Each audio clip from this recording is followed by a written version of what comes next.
I'm doing a movie review of the 1955 film Rebel Without a Cause.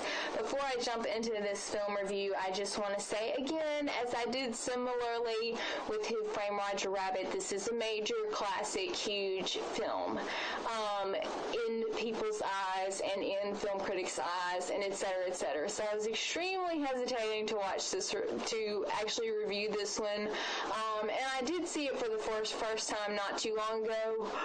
You've never seen it? I've never seen it. Oh, I can't admit it, so I'm looking stupid, but I've actually I never saw this one until like within the past year, and I know. But anyway, hey, I'm catching up now, so, you know, there's better late than never. I'm hesitating to review this one. If you don't agree with my review, yada yada, you know, just understand that, you know, this is a massive, so I'm kind of intimidated, but I'm going to give it a whirl. Alright, so in this film, there's a long list of people that was in this thing too, so I'm going to list them all, so you'll be here for just a quick mo. James Dean, of course, Natalie Wood, Sal Mineo, Jim Backus, Ann Doran, Corey Allen, William Hopper, Rochelle Hudson, Dennis Hopper, Edward Platt, Clifford Morris, Steffi Sidney, Marita Canty, Virginia Bissick, Beverly Long, Ian Wolfe, Frank Mazzola, Robert Folk, Jack Simmons, Tom Bernard, Rick Adams, Jack Greenwich, and Dorothy Abbott. Oh my, that was a mouthful. Directed by Nicholas Ray, edited by James Moore and William H. Ziegler. Music by Leonard Roseman, cinematography by Ernest Haller, and written by Nicholas Ray, Stuart Stern, and Irving Schulman. Produced by David Weisbart, who also produced April Love and Goodbye Charlie, if that gives you any connection to him. Okay, guys, so the basic plot for this movie is not really a plot, it's more like a story, and the story is there's this young man who gets in trouble, James Dean obviously, who gets in trouble for public intoxication with the police. Keep moving him around from town to town to escape his lack of friends and problems and etc., etc.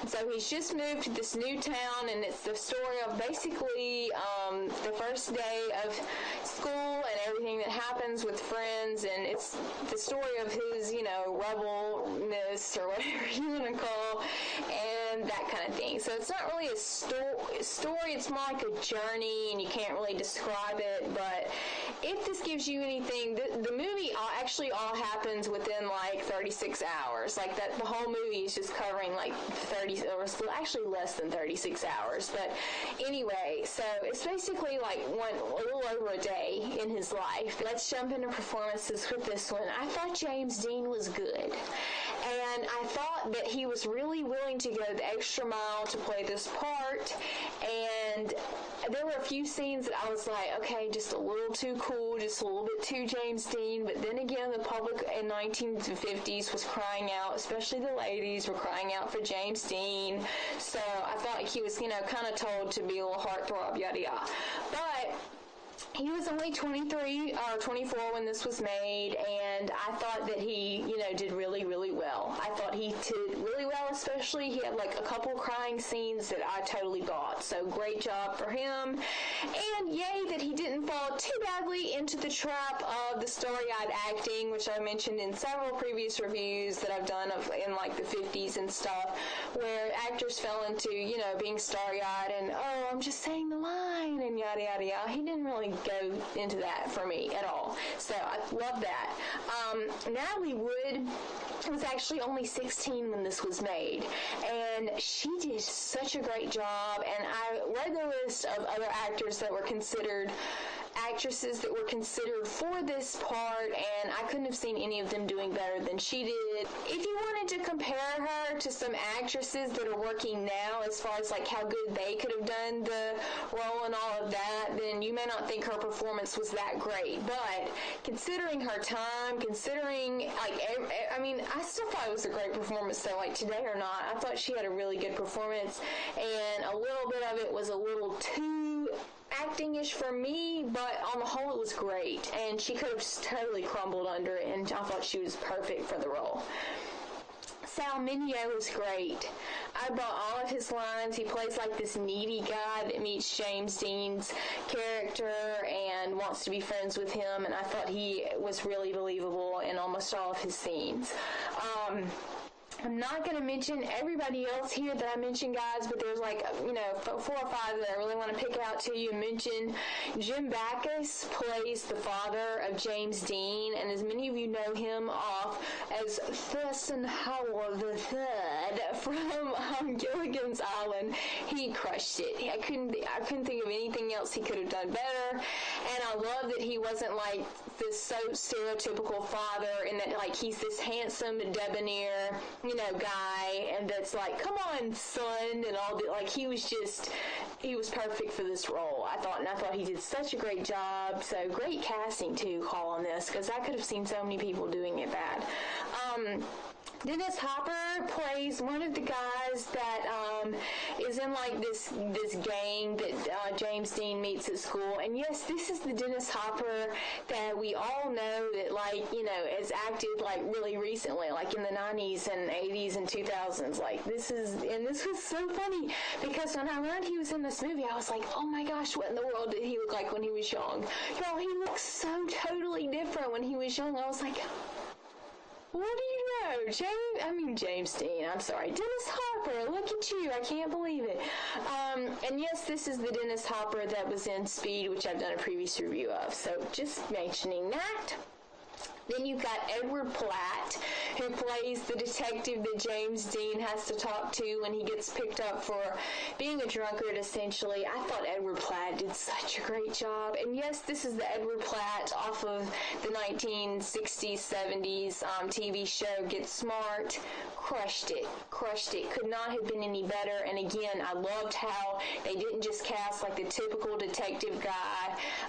They cast somebody that, was more believable to me. It's the average Joe that happens to be a detective. So love that. I also want to give a pat on the back to Miss Marietta Canty, who I believe plays a maid in this film of Sal Mineo's family, if I'm remembering correctly. And this is actually her last movie that she did because she was aging. I believe I'm remembering that correctly. Correct me if I'm wrong, but I thought she did so well. And I loved her performance. Everybody else here that I mentioned was pretty good, but they didn't stick out to me, so yeah. And you seriously do not want me to drag this review on any longer by mentioning every last one of them, do you? Oh, you do? Well, too bad, I'm not going to do it. I'm just kidding. Okay, let's get into the directing. This director, Nicholas Ray, also directed In a Lonely Place. That gives you any connection to him, but the directing was kind of strange for this one. So not really classical 50s too. I felt like this movie could have been made, 10 years ago. Obviously not technically and all of that, but really interesting style. And I didn't love the directing for this, but I thought it could have been done so much worse. And I thought he did a really good job. I thought Nicholas Ray did a good job. Editing by James Moore and William H. Ziegler. And William H. Ziegler has literally edited everything. He's edited My Fair Lady, Rope, I'll Be Seeing You. The man is legit. But anyway, I thought the editing in this was really good. And there was a couple scenes that I would have cut personally, but that's just being nitpicky. I thought the editing for this was great. The music was by Leonard Rosenman, and he also did the music for East of Eden, which, as all of you know, James Dean was also in. I thought he did great. I really thought he did a good job. Not like a lovely score, like a beautiful score, but it went so perfectly with the film. So great. Cinematography by Ernest Haller, who also did the cinematography for Gone with the Wind and Mildred Pierce. Great. The lighting, there was a few weird lighted scenes. I was like, can we get a little more light on the subject? But that helped add to the whole dark, gritty tone of the film. So I love the cinematography for this film. In general, I would have been I need more light, yada yada yada. But for this film, it was perfect. It was absolutely perfect. Written by Nicholas Ray, Stuart Stern, and Irving Schulman. The writing for this was okay.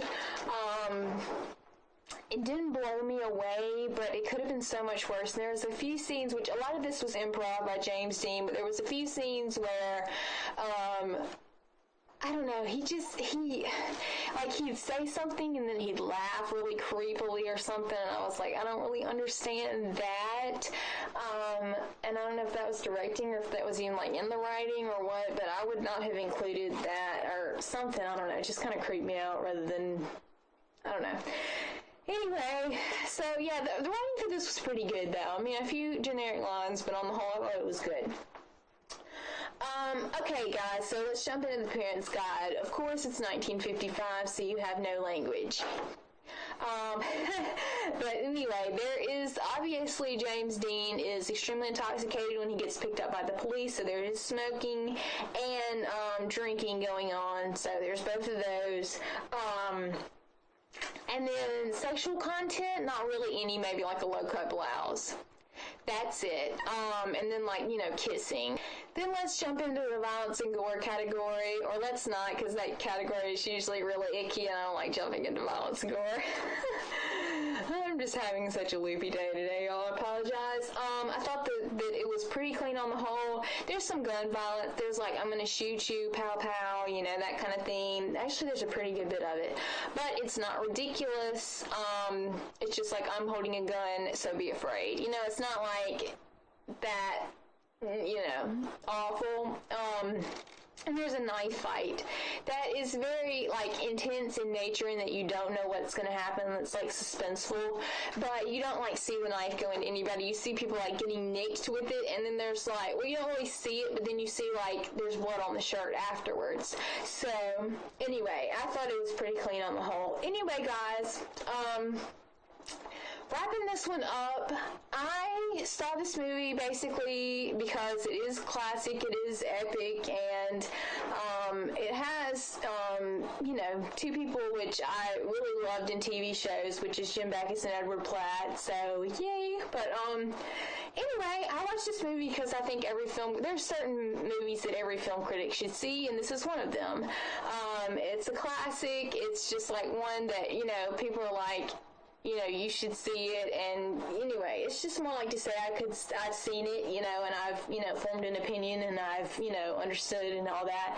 I think this film was really popular at the time because a lot of people, you know, especially teenagers, around the time that this was released, were identifying with James Dean's character, and that they didn't know, you know, where they were going, or, you know, what life held for them. They wanted to just, like, break all the molds and be like a new generation and all this kind of stuff. So I think that's why the film was so hugely popular at the time. Plus, it had James Dean in it, which, as I mentioned, he was a huge box office draw. I thought he had a really good performance, and I think that's probably the best thing about the movie for me, was his performance and seeing the other lovely people that I just mentioned. So anyway, guys, I'm giving this film 3 stars out of 5, and, you know, I thought it was good, and considering the time and all of that, I really enjoyed, you know, I thought it was, like, really good considering the time period, but it's not one of my favorites or anything.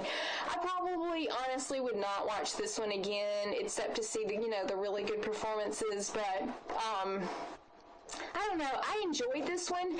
I'm glad I watched it, but it's not one of my favorites. I understand why people really love this one. I understand why it's such, like, a huge critical success, especially considering that this was made, you know, in 1955, and I could have seen this movie being released, like, 10 years ago, you know, and it still would be relevant. So I understand that. It's kind of one of those timeless kind of things, because it's, like, one of those themes of, like, you know, rebellion and break the mold and yada yada, but it didn't blow me away like it did some people, but I understand that it has its place in film history, and I'm so glad I got to watch it. Let me know what you thought of this movie, by the way, in the comments. But thank you so much for checking out my review of the 1955 film Rebel Without a Cause. Please subscribe, and I'll talk to you guys later.